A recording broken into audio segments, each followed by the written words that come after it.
I'm Steve Kowalczykowski. I'm at UC Davis.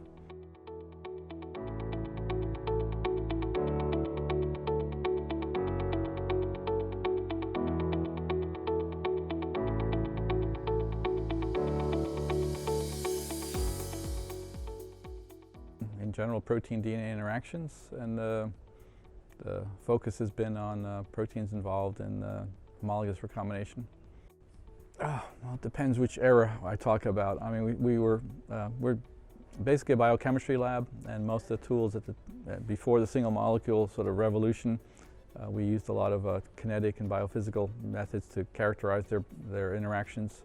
It's fair to say after all the single molecule methods came online, we adopted all of those, as many as we could, for our studies. So we're using optical tweezers, magnetic tweezers, turf microscopy, FRET, pretty much a broad toolbox. Well, you know, it's like all revolutions, they start quietly and slowly, but I think my history of it is that with the development of optical traps, it was possible to not only trap virus and bacteria, but then it was possible to trap beads. Some work by Steve Chu, I remember, showing that you could trap a single DNA molecule attached to a bead was, firmly in my mind as a great historical breakthrough.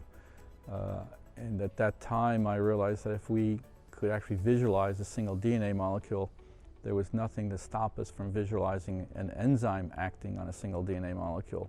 So quickly after the year 2000, I think it's fair to say, it sort of spread from the largely physics community through the biophysics community into, I'd say, the general biochemical community.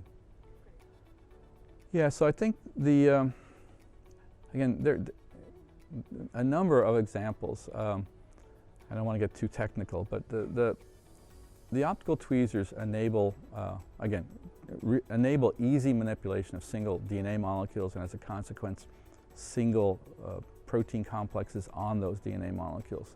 So that has permitted us, for example, to study and in fact define problems that haven't been able to be addressed by ensemble methods for 20, 30 years. Things like looking, and we could see, because we directly image, we could see molecules looking for DNA sequence homology. We can watch DNA replication in real time and see the fate of leading and lagging strand synthesis. So I think, and of course the most recent thing we've been working on are proteins involved in cancer, and their functions need to be defined. They're very important proteins in terms of health, human health.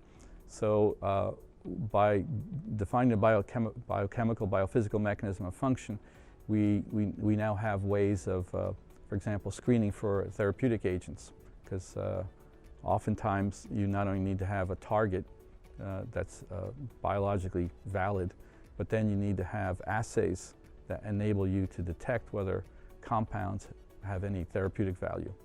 So these are things that we've been working on, and some are already established, done, the project's done, and others we're just starting on.